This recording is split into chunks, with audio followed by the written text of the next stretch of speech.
This is Lab 6, Magnetic Braking with Faraday.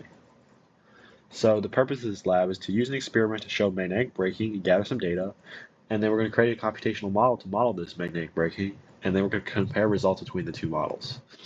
And the overall results are that the experiment took an average time of 1.68 seconds for the magnet to fall.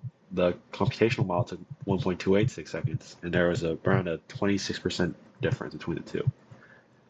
So the first concept of this lab is Faraday's and Lenz's law, which is basically like an induced current will be produced when there's a change in magnetic flux. And that negative sign you see is because nature wants to go oppose this change in magnetic flux, so it'll be negative. And the next concept is the change in flux equation, which is needed in the code, but the derivation equation is kind of complicated and not necessary, so it's here. The next concept is the general Biot-Savart law equation, which was used in lab 4. We don't use it in class usually, it's only for computers usually, and the equation is down here. And the final concept is the Newton laws. So the second Newton law states that net force is the sum of all forces, and the third one is for every action force there's an equal and opposite reaction. So the procedure of this lab is quite simple. It's basically just create a metal tube, you drop a magnet through it, and then you record the time it takes for the magnet to fall through, and then you repeat that 5 times on average all the times. And overall, the system for this experiment was the tube and magnet, and the surroundings was everything else. So the results overall, for the constants we found, the length of the tube was 0.465 meters, the inner radius was 0.013 meters, the outer radius was 0.019 meters, and the magnetic dipole moment from lab 4 was 3.788418 amps per meter squared. And overall, from the data, you can see the data for the 5 trials, but the most important point is the average was 1.68 seconds. For the code, these first couple lines were creating the constants in the graph. The next couple lines were the constants for the geometry of the tube, the mass of the tube, and the magnetic dipole moment, and then we created the bar magnet. And then you will see that the numerical parameters in the creation of the tube was not mentioned here. For the next part, we initialized that velocity and time are 0, and then we created the magnetic field function using the general Biot-Savart law equation for dipoles. Next part, we use the change in flux equation from the concept section to create this function. And then we create the gravitational force vector, and then we calculate magnetic force from the tube on the magnet by finding the ring's current and using this equation below. And we will note that the magnet dropping conditional was not included.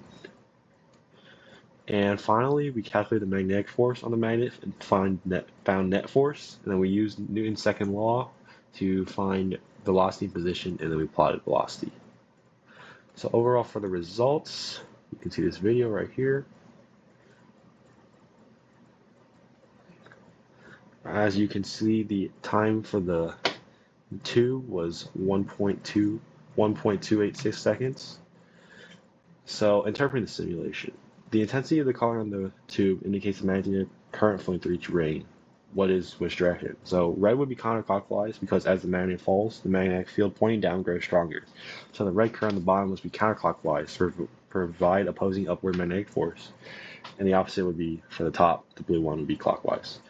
And what happens to the dynamics of the system when you flip the magnet around? The current directions would flip because the magnetic field from the magnet would come pointing up instead of down, so red current would be clockwise, provide downward magnetic field.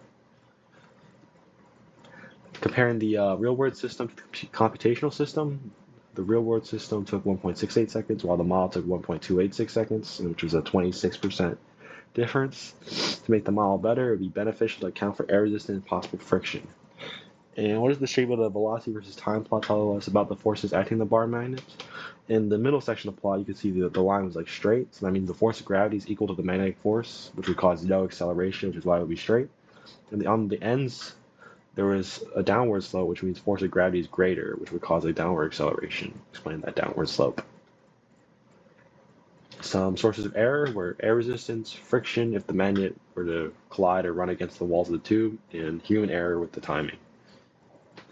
And for the discussion questions, what if the resistivity of the conductor was reduced as close as possible to 0? How does it change the dynamics of the magnet falling? If it was reduced to 0, then the resistance of the tube would basically be 0. And to compensate, the current would have to become larger because V equals IR, so if R is smaller, then I would be greater. And more current means more magnetic force opposing gravity, which would make the magnet fall slower. And if there were holes or slots cut into the tube, there would be less rings of current in the model, which would mean less overall current, which means less magnetic force opposing gravity. This would cause more downward acceleration and for the magnet to fall faster through the tube. So in conclusion, a magnet falling through a metal tube will feel some magnetic force that opposes gravity, which causes the magnet to fall slower than expected.